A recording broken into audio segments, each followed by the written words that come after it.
Olympic year in Athens. I think they went on to win a silver medal in those Olympics. They were coached then by Mark Emker, who fell out of favour. But if any of you have seen the film The Social Network about the Facebook story, those guys lost, the Harvard guys lost to the Dutch Olympic 8, who had a great Henley, went on to get that silver medal in the Games. The Dutch 8 aiming for gold in Rio, and this is part of the journey they're going on with Mark Emker back as the Dutch coach. So they are facing, the camera at the start is flying over them, the men from New York Athletic Club and Cal Rowing Club. These are guys who tried to get in the US Olympic team, either in sculling or rowing, didn't quite make it. They've been around the international scene the last 4 or more years, and they are racing in the distinctive green and white tops. And there, well, I'm going to make them favourites for Olympic gold. I thought they were sensational at Lucerne, the pace they showed in that race. They have been awesome, haven't they? It's great to see these two stacked eights racing the grand. Yeah. 3 o'clock race is always the big one at Henley on Saturday and Sunday, and Sir Matt Pinson, you can hear his distinctive voice, has taken this race to umpire it. Jack Carlson, the cox there with his hand up, his fluorescent hat. There's so much patience in the first stroke in the Dutch crew. That was amazing, wasn't it? Magical. They really loaded that blade really well and made it leap out of the blocks there. Ollie Seagar with the Eon hat on. He's the guy from Cal Barkley, just come into the 8. Massive man on the ergo. He's just in his race there, looking just relaxed. And we saw Rob Lucan, world champion in the 4s, the stroke man now in the 8, look across just to see what margin. He was a bit of a looker. Someone in the crew does that, doesn't he? They say keep your head in, but Rob Lucan just looked across there. Especially on like that, but it looks like they're taking a few seats already.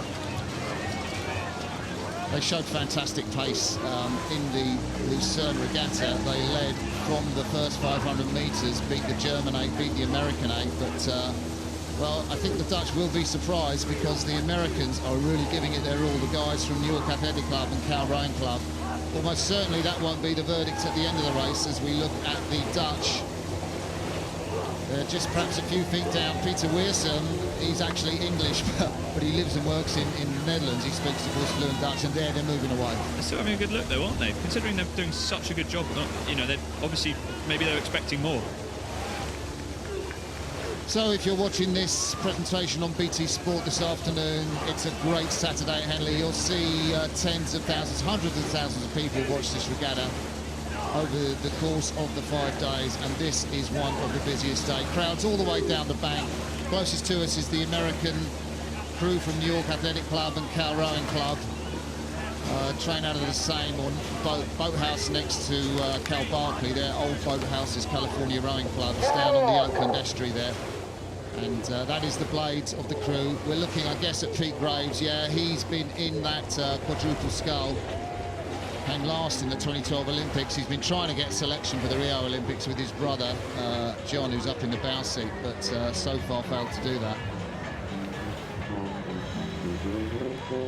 Dutch are just getting very, very much into this race now. The rhythm's looking relaxed, isn't it? Whereas the Cal crew and New York Athletic just wavering a little bit from side to side, would you say?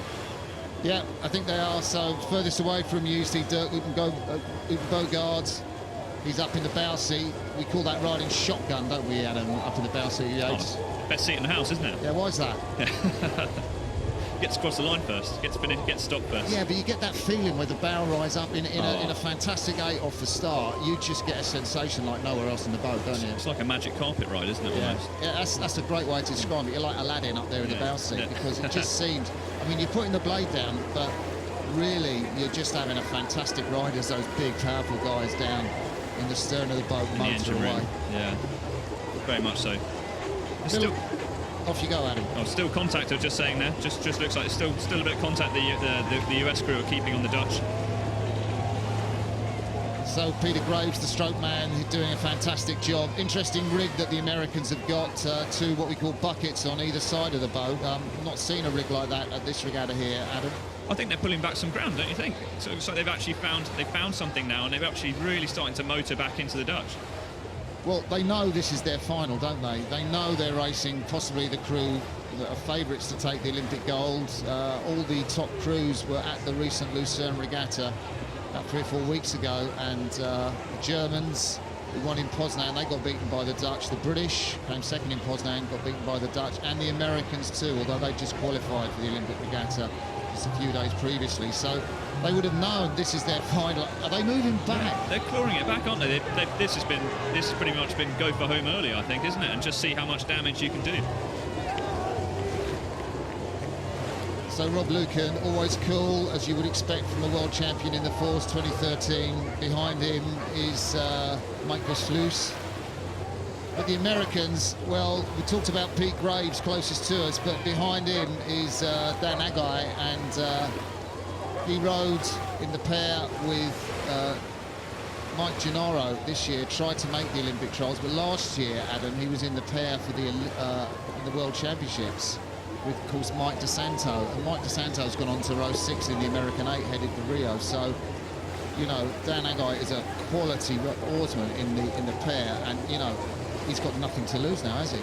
That's it. I mean, it's a difficult situation to be in, this crew, you know, pulling itself together and really trying to sort of get the most out of your sport, you know, for your own pride and for just getting out there and getting on the racetrack and having a good fight, really, isn't it?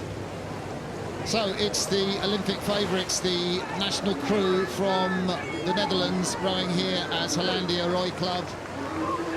They are Rio bound, and the Americans are giving them a fantastic race. It's not done and dusted. Neither Adam Freeman-Pask or myself can suspect this Americans will come back, but an overlap is not what we expected, and I think the Americans are going to be delighted, but Pete Graves is really winding it up the stroke man there, and you can see the Americans digging in every stroke. He is, isn't he? He's putting the pedal to the metal there, isn't he? Up, getting close to 40 in the American boat there. They're really just trying to claw anything back. The Dutch just eked out a bit more of a lead again, and the US have responded, and they're hunting for it back. Really strange setup of the boat. They've got 2 rowers on each side, rowing just behind one another with blades on the same side. We call that a bucket rig. It's clearly really effective for these boys, but they've only been together a week or so, and they're just throwing everything in, nothing to lose. Holland on the left in the lead, 20 strokes to go, and there's the Americans from New York Athletic Club and Cal Rowing Club, who rode a fantastic race.